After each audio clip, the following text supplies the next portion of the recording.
final. European indoor silver medalist at 60 metres. Christophe Lemaitre, former world junior champion, twice the European champion, 100 and 200 in 2010.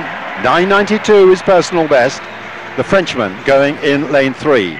Nicol Ashmead, the Jamaican, third in their championships, but the fastest in the semi-finals with a brilliant new personal best of 9.90.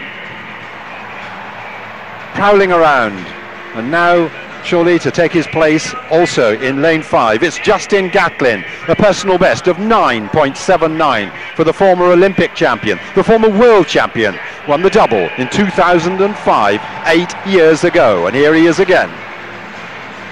Usain Bolt, the great man himself, introduced to the crowd to a huge roar, the world record holder, the Olympic champion, multiple titles, and preparing in his own distinctive way.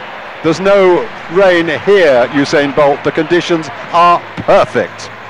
And it's Jamaica, yep, one of 4 men from Jamaica. The youngster, Kemar Bailey-Cole, who brought his personal best down from 9.96 to 9.93 in his semi-final. Second in the Jamaican Championships. And the third Jamaican in a row here, Nesta Carter, 3 world records he's anchored in the 4x100 relay, and in the individual he's got a best of 9.78, making him one of the all-time greats in his own right. And then Mike Rogers, the American, the world indoor silver medalist at 60 metres, wonderfully consistent in the Diamond League this year, with 7 runs between 2nd, 3rd and 4th. He's always there or thereabouts. He'll break 10 seconds, but can he get close to a medal? What a lineup.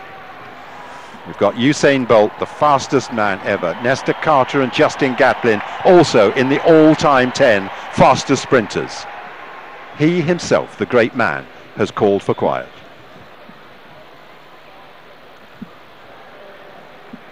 And there's a hush in the Luzhniki Stadium in Moscow as the men get ready for the final of the 100 metres.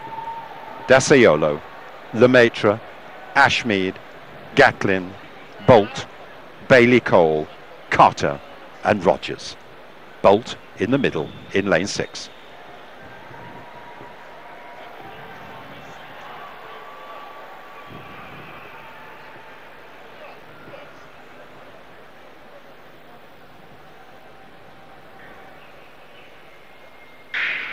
Away well, Gatlin away slightly better than Bolt, but Bolt now becoming through. Gatlin still heading him at this point, but here comes Usain Bolt. Gatlin's on his shoulder, Bolt wins it, Gatlin the second, and I think it may be Nesta Carter who's got the third, and 9.78. A wonderful time once again for Usain Bolt. It's not as quick as in Berlin, but 9.78 is special. Slight headwind, 0.3 meters per second. And once again, Usain Bolt is the champion of the world with another magnificent display of sprinting. He's just so great to watch. Rounded down to 9.77. An embrace there between Gatlin and Bolt.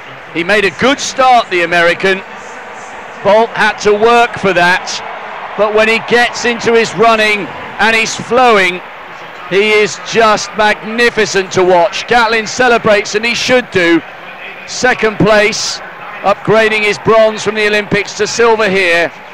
But everybody in this stadium is aware that they're in the presence of absolute greatness. Bolt has recaptured the only crown missing from his collection.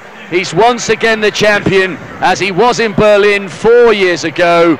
Will we ever see another athlete of his caliber again? Well, he may not, and as he pointed to the skies, the rain poured down as well, as if in response. So the track is now quite wet, doesn't matter. He's won, and once again, the great Usain Bolt, ahead of Gatlin and Carter. Steve? Well, there's not really much to add to that, is there? Really? You've done a good job, both of you. Absolutely fantastic from Bolt. I think that he had more in reserve. He could go faster, really. He was just waiting to see what he had to do, see what the challenge was coming from Gatlin, I think. And at the 60-minute mark, I think he knew he had it. He just is that much better than everybody else that he can just do that, really. He was messing around at the start saying the rain was coming down, and it was falling down. And that should really have dampened the effect of someone like Usain. But in the end, a magnificent run. Watch again. He got a great start actually for a big man. He's almost just a shade behind Gatlin. Gatlin now knows that Bolt's got him at this point. No question about it. And in the end, Usain just strides out and wins comfortably by a metre or so for some of the, if not the best athletes in the world. Jamaica first, third, fourth and fifth. Jamaica, the Sprint Kings. I think safely say there's another gold medal there, isn't there, for the Jamaican team in the relay, if they can get that baton around pretty safely. Steve, as a testament to what you were saying, he was already looking up at the big screen at the end of the stadium at least 20 metres before the end of the race. Yes, he had to work, but it's the control, it's the personality, it's the sheer love for what he does that makes him so irresistible to watch and has helped him transcend the sporting boundaries of athletics. He is a global brand, irrespective of whether people like watching athletics. They love watching Usain Bolt.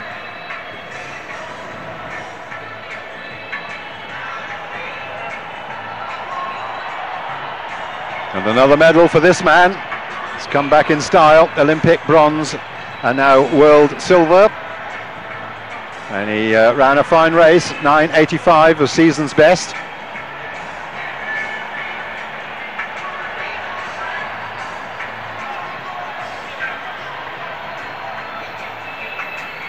Oh, Bailey Cole in fourth place here. I think that's the new talent coming through.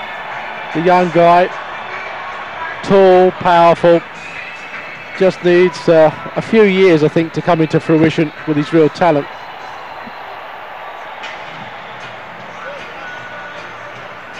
See, Cole got a bad start out of all the Jamaicans. He's way back there. Well, when you can look at the field there, 4 yellow vests from Jamaica. Half the field in a world final is Jamaican. Absolutely wonderful. A strange angle there. It's almost tilting backwards. Got a good start for a big man, didn't he, Bolt? That was the question mark, really. There's the rain coming down. He didn't like it. It didn't really affect him too much at all. Ashmead running well, but in the end, there you go. He's looking up at the scoreboard. The rest of them really running for silver. Well, we've seen some great champions tonight, haven't we? Dibaba in that 10,000 metres. The world's greatest, I think, distance run-up for women. And now, obviously, the world's greatest ever sprinter in the men, Usain Bolt. Well, that was his 6th World Championship gold. He's now got 8 world medals. That's tying Michael Johnson. Carl Lewis has the most ever at 10. Well, Bolt's got the 200 and the relay to come. And he's already indicated that he's definitely intending to carry on for Rio, and if that transpires to be the case, an injury doesn't overtake him, he's got Beijing to come as well before the quest for triple Olympic glory.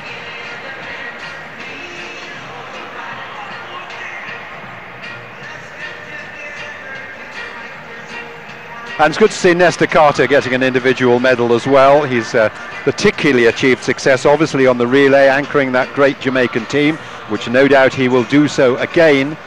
And maybe again they can challenge their own stupendous world record here. No, we can't look at this man too often, can we? The amazing thing about Bolt is that we know, unless he gets a flyer, he's never going to be leading in the first 30 or 40 metres. But at no stage on the biggest races of all does he ever give any hint of panicking. Well, it's relaxed sprinting, isn't it? That's the thing. And if you're confident and you know that you've got the ability to take anybody really whenever you want, then I think you can enjoy yourself as well. And that's what he's bringing to our sport, a little bit of fun and enjoyment. And we desperately need it sometimes, we really do.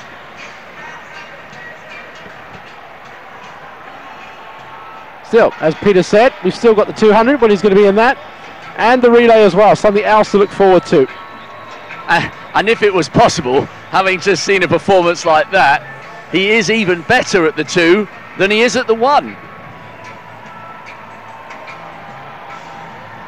Still amazing to think that as a youngster he didn't run the 100 metres at all. He concentrated on 4 and then 2. I actually watched him in Kingston when he was a junior in the 200 metres there. There you go. There you go. And there's a result. Yeah, and he was absolutely fantastic then. He was a skinny little kid. Really, really frail. But there's the results. Bolt, Usain Bolt taking the 9.77. Sorry, Peter. Go on. I'll let you have this one. Usain Bolt taking the gold medal with 9.77, Justin Gatlin the silver at 9.85, and Nestor Carter the bronze, 9.95, with Jamaica 1, 3, 4 and 5. As I was saying, he was a skinny little kid and he was running so fast he couldn't keep in his lane. He was actually having trouble keeping in his lane. He was running that fast. Obviously now, there we go, Usain giving his normal trademark stance. Since those days though, wow, transformed, hasn't he? Well, you can trace his progress. It's so logical. The World Junior title in Kingston in 02 at the age of 15. Then you fast forward to the Olympic Games. There was a lot of attention on him as a 17-year-old because he'd gone under 20 seconds. I actually went to the Olympic Stadium in Athens to watch him. He went nowhere in the heats. Then he makes the final in Helsinki over 200 metres, but he has a tight lane. 2007, he gets the silver behind Tyson Gay over 200 metres, having broken Don Quarry's national record over the 200 metres, and then suddenly he explodes onto everybody's consciousness with that triple gold in Beijing. It's been a remarkable rise to success, and it shows no sign of abating whatsoever. Well, from the drama of the 100